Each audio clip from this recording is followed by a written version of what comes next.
Hello, it's Joe here for joyridertv, and yes, we're back with another episode of quick tips for catamaran sailors. Let's have a look.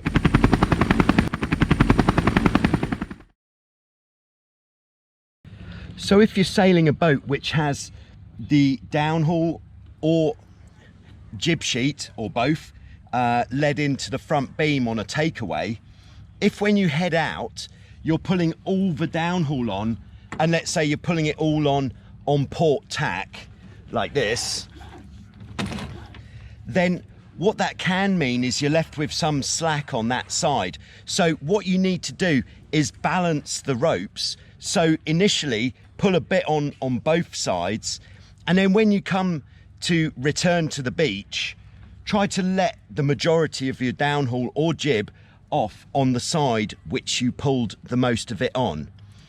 If you go the other way and keep pulling it in on one side and letting it off on the other side, this is what happens.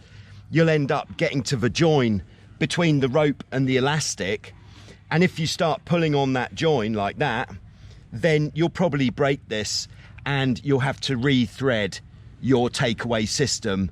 See the video on threading the takeaway system if you've already done that. But there you go. Balance your downhaul and jib sheets.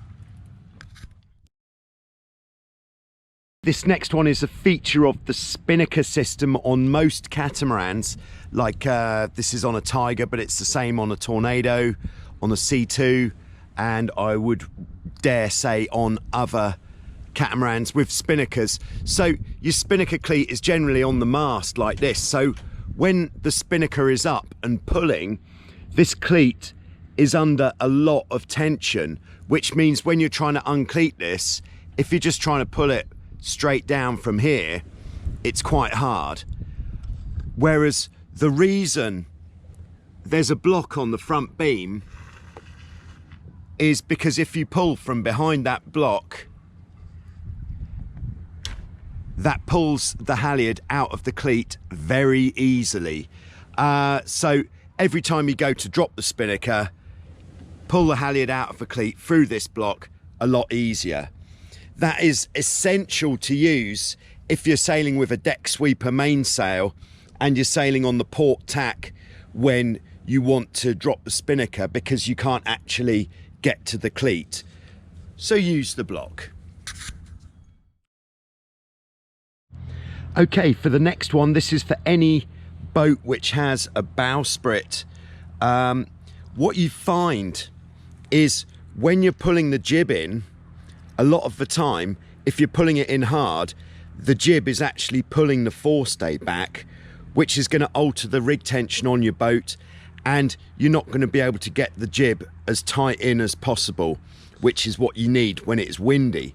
So what you can do is tie a line from the base of the forestay forwards using the chute for the spinnaker, or you could just put a small eyelet on the spinnaker pole there to stop that from coming back, and that means that no matter how hard you pull the jib in, that is rock solid, that's not going anywhere.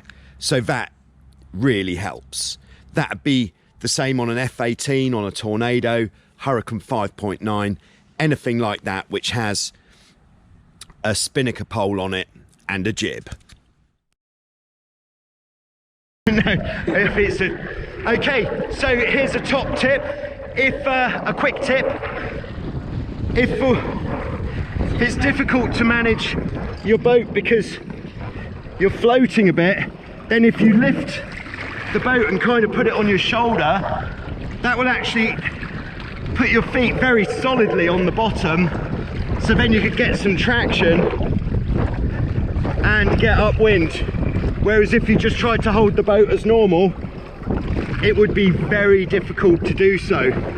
So using the weight of the boat to give you more traction is a good scheme. Thank you very much. So if your boat has a spinnaker chute on it like this, a soft one thing that makes it much easier to get your spinnaker in and out is to reduce the friction. We can reduce the friction by pulling that sock as tight as possible, which will take any creases out of the sock, meaning there's less friction and meaning the spinnaker will go in and out a lot easier. So we're just going to tie that off here. We'll tie it off here as well, reducing the friction, easier hoists and drops. Okay, so there we go. Hopefully you found some of those tips useful or interesting, or both. There'll be more tips coming up next week or perhaps the week after, as I think of some while I'm wandering around the boat park here at Wildwind Sailing Holidays Beach Club and Resort. Once again, thanks to everybody who's been supporting the channel, whether you've supported the channel through Patreon or you've visited the online store and you've bought yourself a fantastic Joyrider t-shirt just like this, or if you've supported the channel through any other means, then thank you very much. I really appreciate it, and thank you for watching these videos.